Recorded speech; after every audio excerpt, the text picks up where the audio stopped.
Okay, I think we're back. It's Sunday, and the first Sabbath experiment went quite well. I feel good. It's tough to get through the last few hours of that 24-hour stretch. I was definitely getting hungry, but I felt like it's really nothing to go a few hours without eating compared to everything that the good Lord's done for all of us. So hopefully I will be able to continue down that path and learn how to show my appreciation and respect for the good Lord and God our Father. And in that light, I would like to say thanks for being able to get the readings and recordings done yesterday.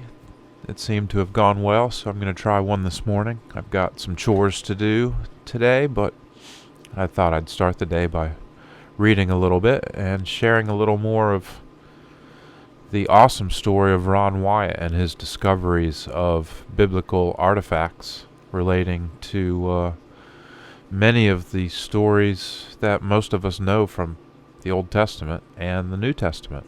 So, with that said, let's listen to some more, and I encourage everyone to watch this entire video. It's a 4-hour long presentation, but of course you can watch 10 minutes at a time if you choose and come back, but the stories are amazing. We looked a little bit about Sodom and Gomorrah yesterday, which is part of the first hour, and the second hour starts with the Red Sea crossing, another fascinating aspect of what God led Ron Wyatt to discover while he was here on earth with us. So let's listen to some more of that.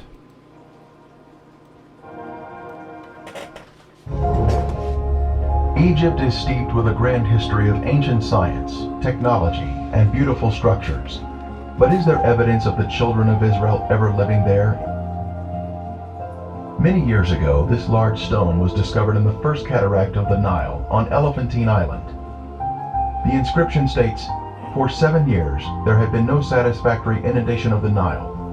As the result of this, grain of every kind was very scarce." We should watch for that. In this terrible trouble, King Chesser remembered the god Imhotep, who had once delivered Egypt from a similar calamity. Let us know. Imhotep can be found in Egyptian history in many places, and it appears he was a sage who was elevated to a god over a period of centuries after his death. Yeah, we should be careful that we don't turn to false gods and false prophets if there's food shortages or crises of other kinds. That's a common mistake that people in their desperation look for any solution, and this is how the dark side, the people that use the Hegelian dialectic and bring people into a converged center viewpoint by having a thesis and antithesis and antithesis, which they've set up both to maneuver people into accepting what they wanted to do. A lot of people have talked about this and looked into it, so if you're unaware of that, I suggest you consider looking into it. It's just a mechanism of manipulation, and it's designed to move you away from the Word and the truth. So, speaking of the Word and the truth, let's continue reading from the Bible, chapter 3 of Exodus, starting with the William Tyndale version and then reading the King James version, verses 1 through 6. For so hath Moses kept the sheep of Jethro, his wife's father, priest of Midian. And when he had dried the flock to the inner parts of the desert, he came to Oreb, the hill of God. For so hath the Lord appeared to him in the flame of fire, for the midst of the bush. And he said that the bush burnt, and was not burnt, not for burnt, for brent.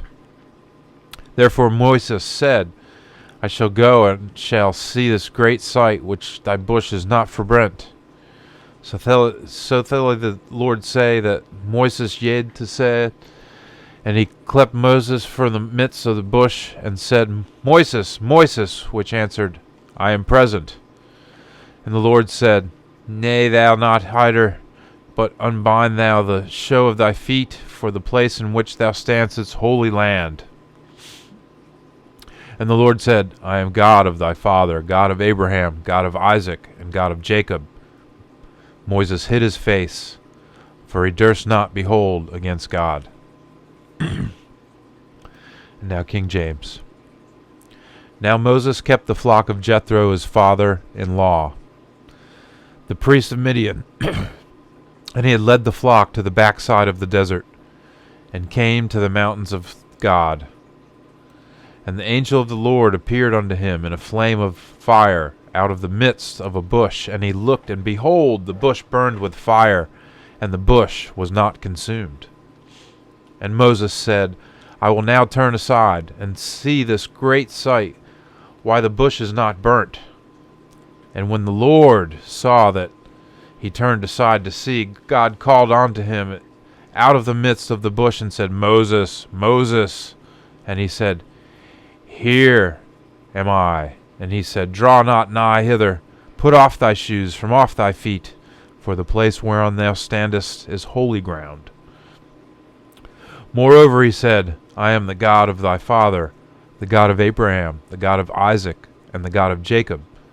And Moses hid his face, for he was afraid to look upon God. So ends the reading. Good morning, everybody. Let's listen to a little more of Ron Wyatt, and then I'll see you in the next time. It was Imhotep, the architect who probably conceived of building Zozer's tomb completely from stone. Known as a sculptor, a priest, a healer, Imhotep is considered the preeminent genius of the Old Kingdom. Imhotep had even saved his country from famine. Could Imhotep and Joseph have been one and the same person? I sure don't know. Maybe.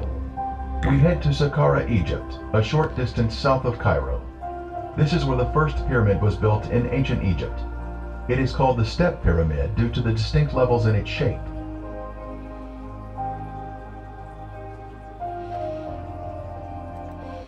Okay. How interesting. They're going to show here, coming up in this part of Revealing God's Treasure, that there are giant grain silos of the time of Joseph in this area, which may explain how they stored the grain and survived the famine. And Joseph helped the Pharaoh prosper. And I'm also noticing there's this step pyramid, and there's 7 steps. 1, 2, 3, 4, 5, 6. I say 7, really there's 6, but as with other pyramids, the capstone's missing, which would make 7. So that would be the 7th level if there was a capstone. And I'm wondering, there was carvings on the anchor stones for the Ark of Noah, and Ron Wyatt showed those, and I thought there was a carving that resembled a pyramid of this nature. The commentator had said something about it potentially being the Tower of Babylon, Tower of Babel, but it may have looked more like this. I'm just going by memory. I haven't gone back and looked at it, but who knows? Something to think about. Could this have been here before Noah got on the ark, and then somehow this image ended up being carved into one of his anchor stones? I don't know. Just asking questions. Okay, well, glad you could join us this morning. Happy to be here with everybody. Hoping to do some more recording soon, and we'll see you in the next reading.